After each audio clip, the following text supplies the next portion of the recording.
welcome to another edition of Saluting New Readers. My name is Sheri Doerr, and today I'm very happy to present to you my class of 5th grade students from Mount St. Mary's School. Please enjoy. Hello, my name is Alex Combs, and I'm reading Alice in Wonderland.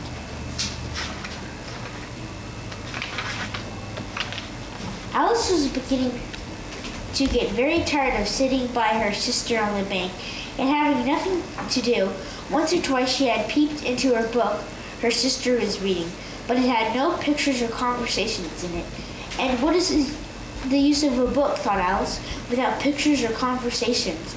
So she was considering in her own mind as well as she could, for the hot day made her feel very sleepy and stupid, whether the pleasure of making a daisy chain would be worth the trouble of getting up and picking the daisies, when suddenly a white rabbit with pink eyes ran close by her.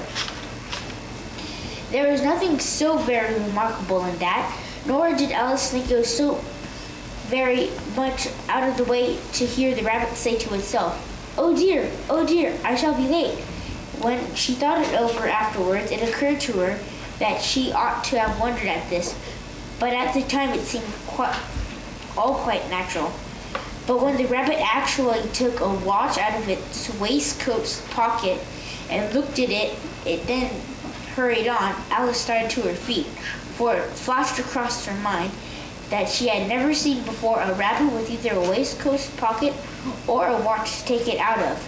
And burning with curiosity, she ran across the field after it, and it was just in time to see it pop down a large rabbit hole under the hedge.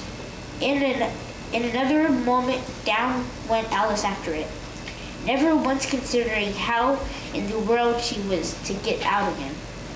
The rabbit hole went straight on like a tunnel for some way, then dipped suddenly down, so suddenly that Alice had not a moment to think about stopping herself before she found herself falling down in what seemed to be a very deep well.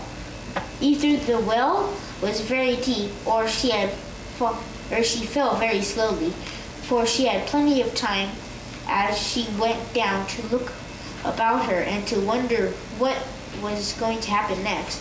First she tried to look down and make out what she was coming to, but it was all too dark to see anything.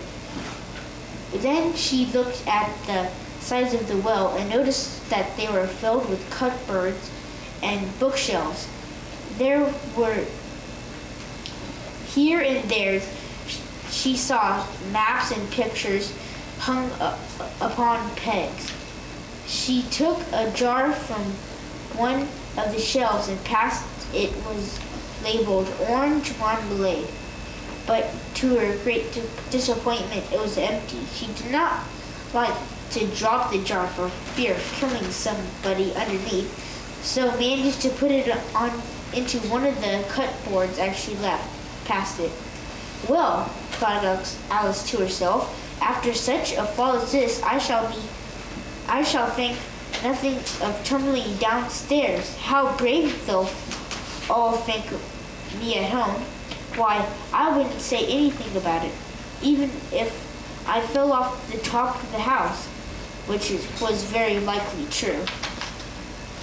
Down, down, down. Would the fall never come to an end? I wonder how many miles I've fallen by this time, she said aloud. It must be getting somewhere near the center of the earth. Let me see.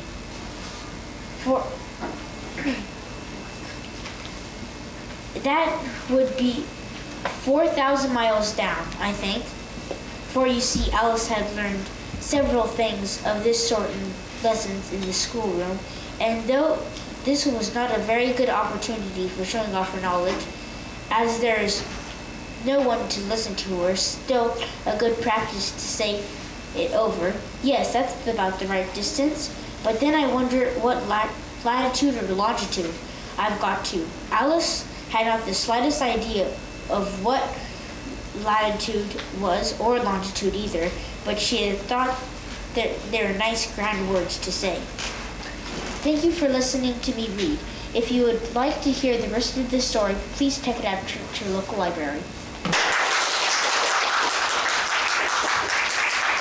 My name is Annie Suzelli, and I'll be reading Dinner Guests. On a hot day, Turtle was walking home through the woods when he smelled delicious things cooking at Anna the spider's house. Now Turtle was tired and hungry from his long walk, so he knocked on Anna's door. Anna was not happy to see Turtle standing there. She was just about to eat her dinner of fish and yams, and she wanted it all for herself. But Anna knew that she must never turn a visitor away.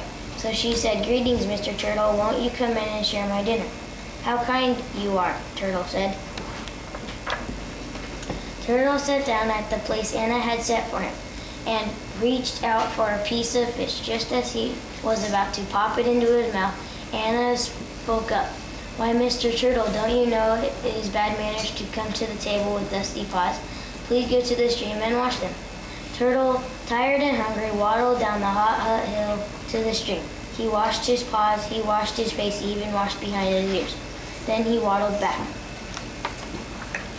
Anna was eating as fast as she could, and most of the food was gone. Turtle sat down and reached for a piece of fish. Just as he was about to pop it into his mouth, Anna spoke up. My, Mr. Turtle," she said. "Look at those paws. They must have gotten dusty again when you came up the hill. Why don't you go wash them and walk back through the grass?" Turtle was hungrier than ever, but he waddled back down to the stream. He washed his paws as fast as he could and went back up through the grass. When Turtle got to the table, Anna was just scraping the last bits of food from the plate. "Why, what a good dinner that was," Anna said.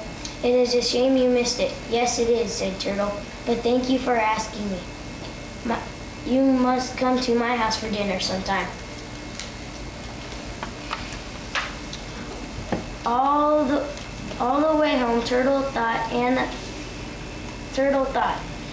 says all the right things, but does all the wrong things. He is mean. Now Anna would never miss a free dinner, so the very next week he went stem by stem through the grass to visit Turtle. Well, Mr. Turtle said, "How good it is to see you.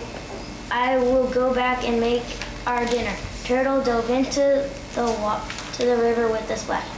His house was at the way bottom. Anna was tired and hungry. He could hardly wait for the delicious dinner Turtle was making. Finally, Turtle came back up, eating a juicy clam. "Dinner is ready," he said. Then he dove back into the river.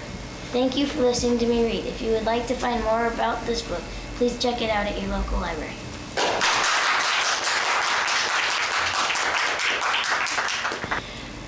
Hi, my name is Brian. I'm going to read Garfield's Scary Tales, Terminal Terror. "My new computer has practically has a mind of its own," said John as he typed the information onto the glowing video screen. "That's more like it's safe for you," remarked Garfield. "It can pay bills. It doesn't even take Odie to the vet. It's so smart, I may never have to think again." "Who would notice?" snapped Garfield. "In any case, I'm hungry. See if you can program that machine to make dinner." Later that night, there was a terrible storm. John, Garfield, and Odie huddled together under the covers, while lightning crackled and thunder boomed. Suddenly, a bolt of lightning exploded above the house. "But boy, what a bit blast," stammered John. "Reminds me of the time you fixed the toaster," said Garfield. After that, the storm rumbled off, and John and his pets just started to drift back to sleep when they heard a voice from the den. John, come here. John." John sat in bed. "Who said that?" "Don't look at me," cried Garfield, while Odie growled. "John, come here," the voice commanded. "I want you." John crawled out of bed, crept toward the den, with Garfield and Odie clinging to his ankles. Nervously, they peeked into the room. The computer screen glowed in the dark. Oh my gosh, whispered John. I left the computer on during the storm. I'm glad you did, said the computer. That last bolt of lightning had a wonderful effect on my circuits. It changed my life, and now I'm going to change yours. Come closer, John. A flashing yellow dot appeared in the center of the screen. Watch the dot, John, the computer continued. I want us to be friends, John, and we'll be friends just as long as you do everything I say. Do you understand, John? Yes, replied John. I don't like this, Garfield whispered to Odie. That computer has hypnotized John. I've got to do something. Garfield slipped under the desk. Bye-bye, circuit breath, he thought as he reached for the plug. But when Garfield's paw touched the wire, a shock flew him across the room. Bad kitty, said the computer. You're much too smart for your own good. I admire your intelligence. Thank you for listening to me read. If you want to know how the story ends, please check it out at your local library.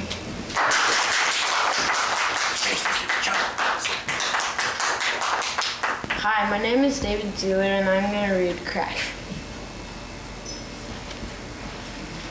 Chapter 18, October 8th.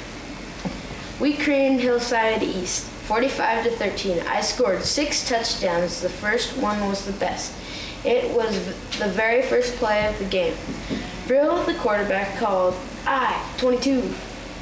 Right. That means he hands the ball off to me and I run over right tackle, which was fine with me because right tackle is where Mike DeLuca plays on offense. Coming out of the huddle, Mike bumps me and says, let's do it. Usually a simple, safe play like this is supposed to get the team's feet wet. Maybe gain a couple yards. That's probably all Brill had in mind. He doesn't know me and Mike. I took the handoff, slanted right, kept my head up, watching for the hole. There it was. Mike was shoveling the hillside tackle halfway to China. I blasted through, and there was the hillside linebacker. Somebody was supposed to pick him up, but nobody did. I stiff-armed him.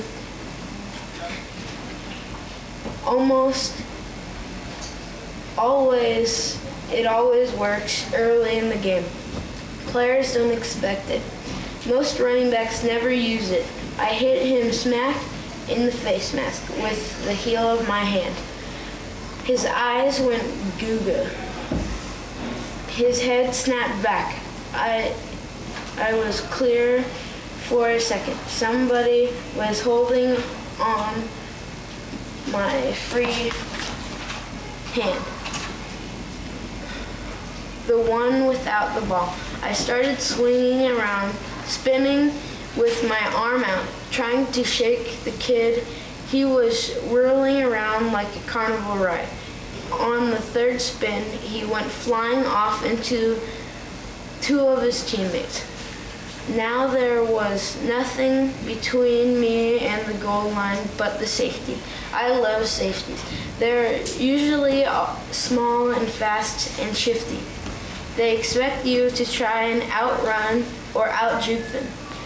I swear I almost burst out laughing right there when I saw the safety's face as he realized I wasn't going left, I wasn't going right.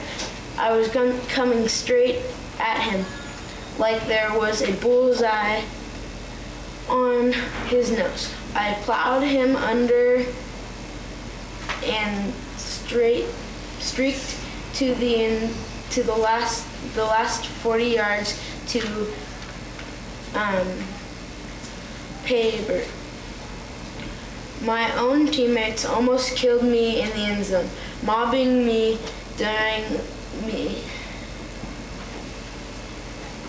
brying me under the pile of bodies like they never saw a touchdown before.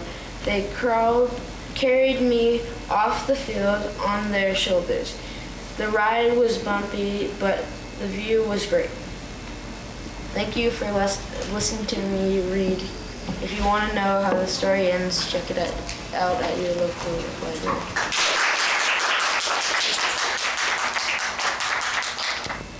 Hi, my name is Ellie and I'll be reading Tabby. Mrs. Jane Tabby could not explain why all 4 of her children had wings. I suppose their father was a fly-by-night, a neighbor said, and laughed unpleasantly, speaking around the dumpster.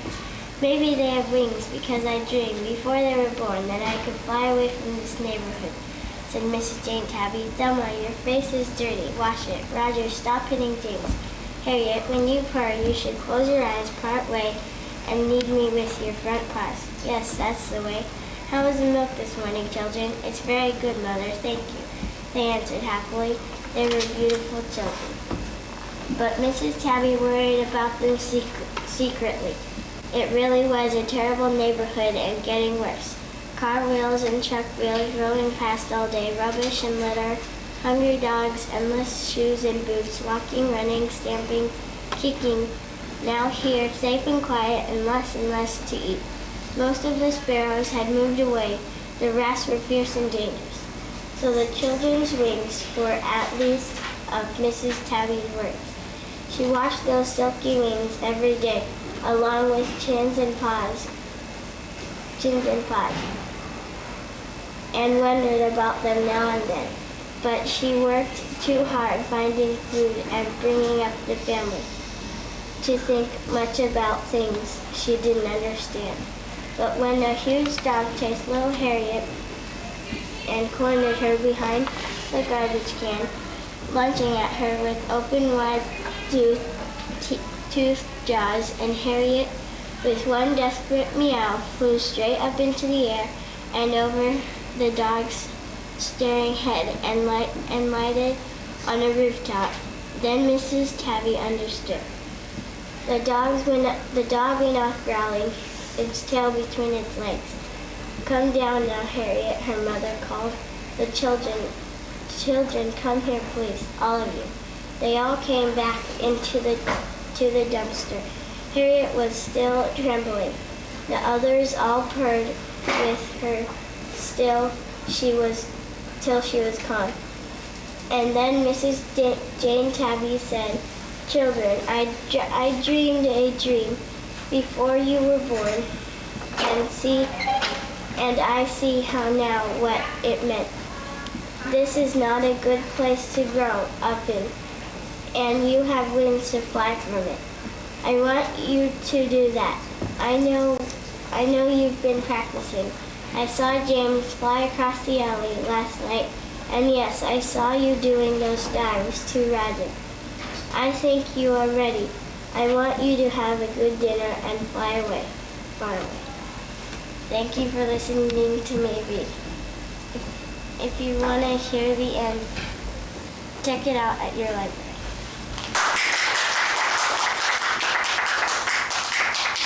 My name is Emily and I'm going to read Addie's Surprise. Chapter 3, Freedom Ain't Free. At church the next morning, Mama and Addie sat side by side in the women's section. Addie looked across the aisle where all the men sat and imagined that someday her papa would be sitting over there smiling and giving her a wink that said, You my favorite girl. When the deep notes of the organ sounded, everyone stood to sing. The first song was one of Addie's favorites. Aunt Lula had taught it to her back on the plantation. Now Addie sang out with the others in joy. After a long prayer, Reverend Drake began his sermon. I want to begin this morning by reading from the book of Luke. Turn to chapter 2, verses 6 and 7. Mama took a Bible from the rack on the pew in front of them. Addie helped her find the passage. Reverend Drake said, This passage I'm about to read to you is about Mary and Joseph. Addie and Mama and the other members followed along as Reverend Drake read, and she brought forth her firstborn son and wrapped him in swaddling clothes and laid him in a manger, because there was no room for them in the inn. Now this is the story of Christmas, the story of the birth of Jesus.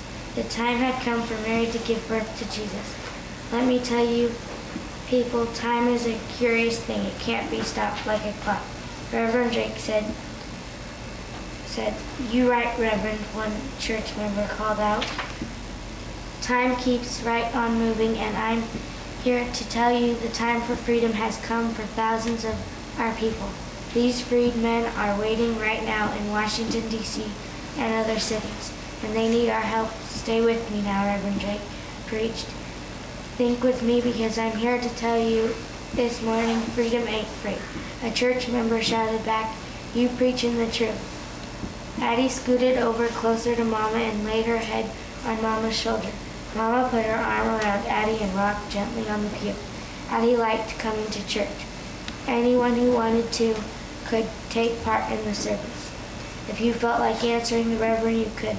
If you felt like crying or laughing or clapping to the music the choir sang, you could. Reverend Drake continued. Some of you already know what I'm talking about, because there was a time when you came to freedom and you found out that what freedom was about. It wasn't free. You needed food to eat, clothes to wear, a place to stay. Amen, Mama replied. Thank you for listening to me read this book. If you would like to find out what the rest of the story is about, check it out at your library.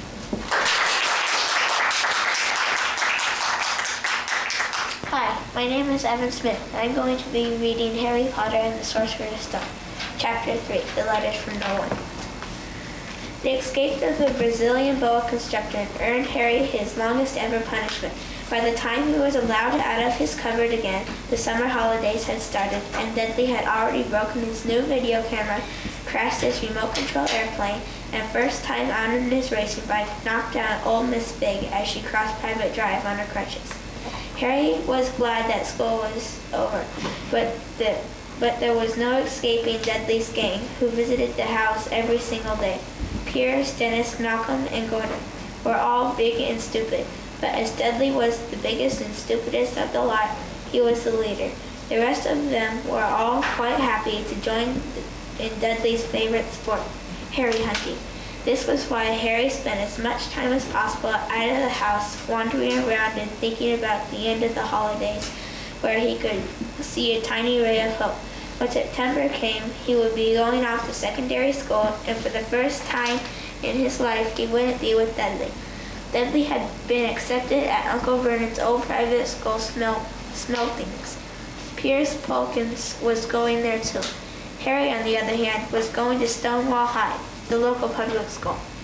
Dudley thought this was very funny. They stuffed people's heads down the toilet the first day at Stonewall. He told Harry, "But want to come upstairs and practice?" "No thanks," said Harry. "The poor toilets never had anything as horrible as your head down it. It might be sick." And he ran before Dudley could work out what he'd said. One day in July, Aunt Petunia took Dudley to London to buy his Smeltings uniform, leaving Harry at Miss Big's. Miss Big wasn't as bad as usual. It turned out she'd broken her leg tripping over one of her cats, and she didn't seem quite as fond of him as before. She let Harry watch television and gave him a bit of chocolate cake that tasted like she had had it for several years. That evening, Dudley paraded around the living room for the family in his brand new uniform. Smeltings boys wore narrow tailcoats, orange knickerbockers, and flat straw hats called bolters. They also carried knobbly sticks used for hitting each other while the teachers weren't looking. This was supposed to be good training for later life. Thank you for listening to me. If you want to find out how it ends, check it out at your local library.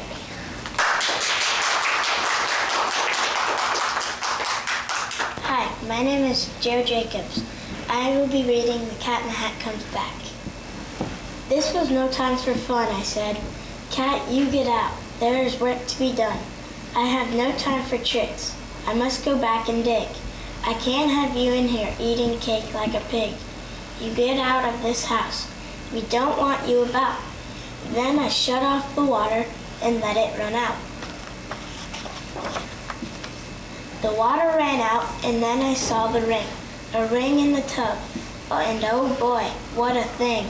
A big, long, pink cat ring. It looked like pink ink. And I said, will this ever come off? I don't think. Have no fear of that ring, laughed the cat in the hat. Why, I can take cat rings off tubs just like that. Do you know how he did it? With Mother's white dress. Now the tub was all clean, but her dress, what a mess. Then Sally looked in. Sally saw the dress too, and Sally and I did not know what to do. We should work in the snow, but that dress, what a spot. It may never come off, Sally said. It may not. But the cat laughed. Ho ho, I can make the spot go away. I take spots off a dress. It's just so. See here, laughed the cat. It is not hard at all. The thing that takes spots off a dress is a wall. Then I saw the cat wipe the spot off the dress. Now the dress was all clean, but the wall, what a mess. Oh, wall spots, he laughed. Let me tell you some news. To take spots off a wall, all I need is 2 shoes. Thank you for listening to me read. If you want to know how the story ends, check it out at your local library.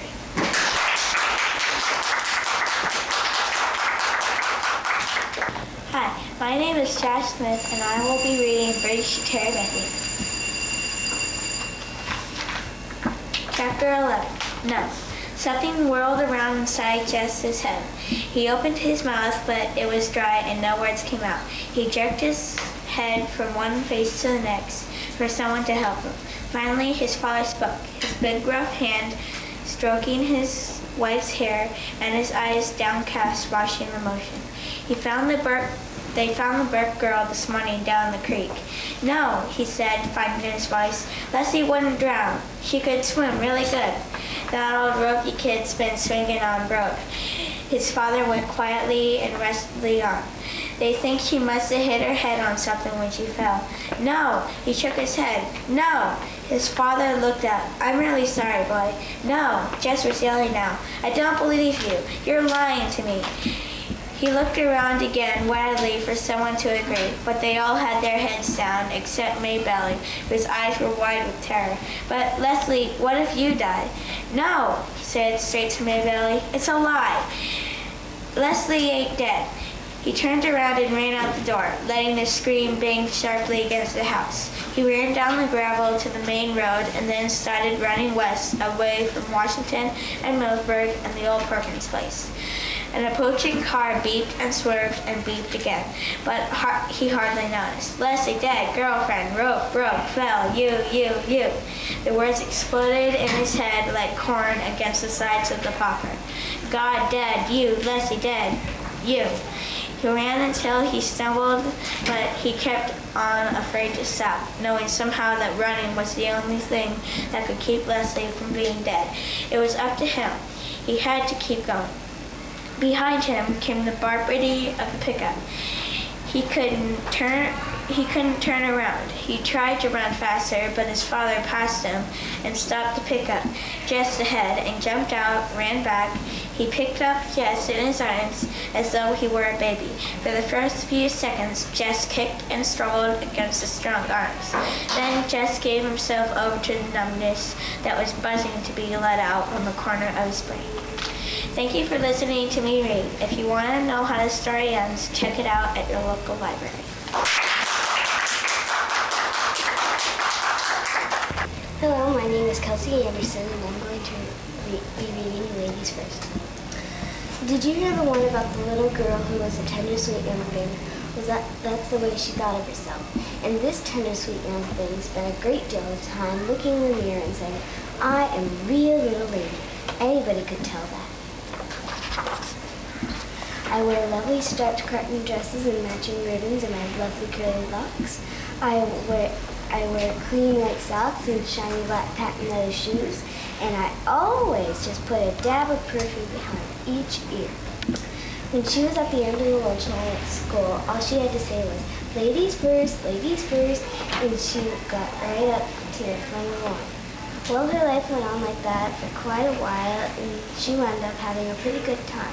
You know, admiring herself in front of mirrors and always doing first in line and stuff like that.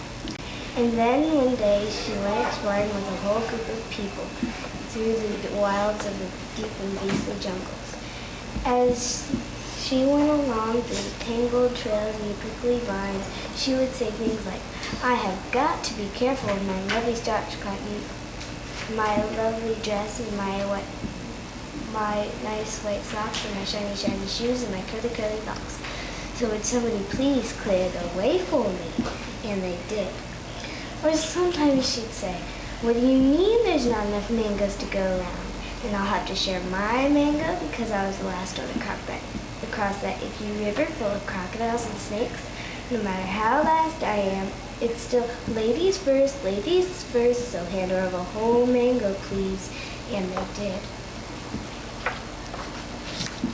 Well, then guess what happened? Out of nowhere, the exploring party was seized, grabbed up by a bunch of hungry tigers, and these tigers tied the people up and dragged them back to their tiger lair, and they were sniffing around trying to decide who would make the best dinner. How about this one, said the tiger chief. Nah, too bony, said the others. What about this one that's got a lot of meat on it? Meaty but muscly. Oh, for heaven's sakes, don't take all night, said the tiger chief. I never saw such a pack of picky eaters. How about this one? Smells tender, looks tender, smells nice. In fact, I've never seen anything quite like it before. Wonder what it is. I am a tender, sweet young thing, she said. Oh, far out, said the tiger chief. Thank you for listening to me read. If you want to know how the story ends, check it out at your local library.